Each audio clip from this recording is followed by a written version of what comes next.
భారతదేశంలో గ్యాస్ కొరత లేదు. గవర్నమెంట్, స్టేట్ గవర్నమెంట్ ఏమంటుందంటే మన దగ్గర నిల్వలు సరిపడా ఉన్నాయి. అది కరెక్ట్ అయితే ఈ పరిస్థితి ఎందుకు వచ్చింది ఇక్కడ? ప్రజలు పడుతున్న పరిస్థితి కరెక్టే, మరి ప్రభుత్వాలు చెప్తుంది కరెక్ట్ అయితే ఈ పరిస్థితి ఎందుకు వచ్చింది? ఇది రివర్స్ వ్యవహారం కదా. సో ప్రధానంగా మనకి అర్థమయ్యే అంశం ఏంటంటే ఇందులో ఒక మాఫియా ఎంటర్ అయిపోయి కృత్రిమ కొరతని సృష్టించి దాన్ని క్యాష్ చేసుకుంటున్నారనేది ప్రధానమైన నిజం, ఎవరు ఒప్పుకున్నా ఒప్పుకోకపోయినా. అయితే ఇప్పుడు ఈ గ్యాస్ కొరత ఏర్పడిన నేపథ్యంలో ప్రజలకు ఇబ్బంది అనేది ఒక యాంగిల్.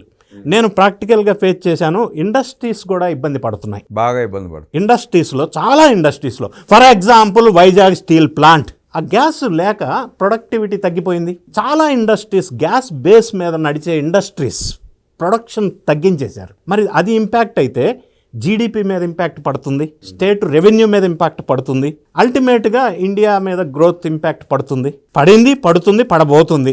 ఈ విధంగా కృత్రిమ కొరతని సృష్టించటం వల్ల అంటే ఒకటి, రెండోది ప్రజలు కూడా కొంత ప్యానిక్ సిచ్యువేషన్కి లోన్ అవుతున్నారు. అందరూ ఒకసారి ఎగబడుతున్నారు, దొరకదేమో. గ్యాస్ ఇంట్లో ఉన్నా కూడా అయ్యో వస్తే గ్యాస్ దొరకదంట మళ్ళీ బుక్ చేసేయండి సిలిండర్ ఎత్తుకొని ఆ గ్యాస్ డీలర్ దగ్గరికి వెళ్ళిపోవటం, అంటే ప్యానిక్ సిచ్యువేషన్ కూడా క్రియేట్ అవుతుంది.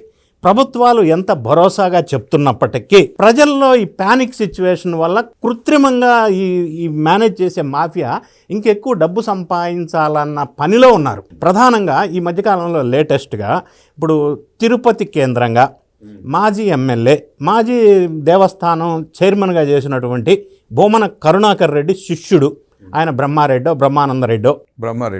ఆయన అనుచరుడు గోపీనాథ్ రెడ్డి, వాళ్ళ వైఫ్ సౌజన్య పేరుతో ఒక గ్యాస్ ఏజెన్సీ 2019 నుంచి భారత్ గ్యాస్ ఏజెన్సీ పేరుతో లైసెన్స్ తీసుకొని అందులో ఈ గో గ్యాస్ సిలిండర్స్ అక్రమంగా నిల్వ ఉంచారు. ఇది as per Indian petroleum act ప్రకారంగా ఇది నేరం. అంటే ఈ కృత్రిమంగా కొరత సృష్టించి ఆ గోడౌన్లో ఉంచకూడని గో గ్యాస్ సిలిండర్స్, కమర్షియల్ సిలిండర్స్, అది కూడా సుమారుగా 595 కమర్షియల్ సిలిండర్స్, ఒక 200 domestic cylinders plus other empty cylinders, మొత్తం 2000-3000 సిలిండర్స్ గోడౌన్ అక్కడ 2019 నుంచి ఆపరేట్ చేస్తున్నారు అనాధికారకంగా. అంటే డొమెస్టిక్ సిలిండర్స్ తీసుకొచ్చి రీఫిల్ చేస్తున్నారండి ప్రైవేట్ సిలిండర్స్. అంటే ఈ కృత్రిమ కొరత సృష్టించి దానివల్ల లబ్ధి పొందాలి అని మాఫియా లాగా బొమ్మన కరుణాకర్ రెడ్డి లాంటి పెద్ద మనుషులు, నీతులు చెప్పే మనుషులు, వాళ్ళ అనుచరులను పెట్టి ఈ దందా చేపిస్తున్నారు. అంటే ఇంకా మిగతా వాళ్ళు ఎంతమంది ఎన్ని రకాల దందా చేస్తున్నారు?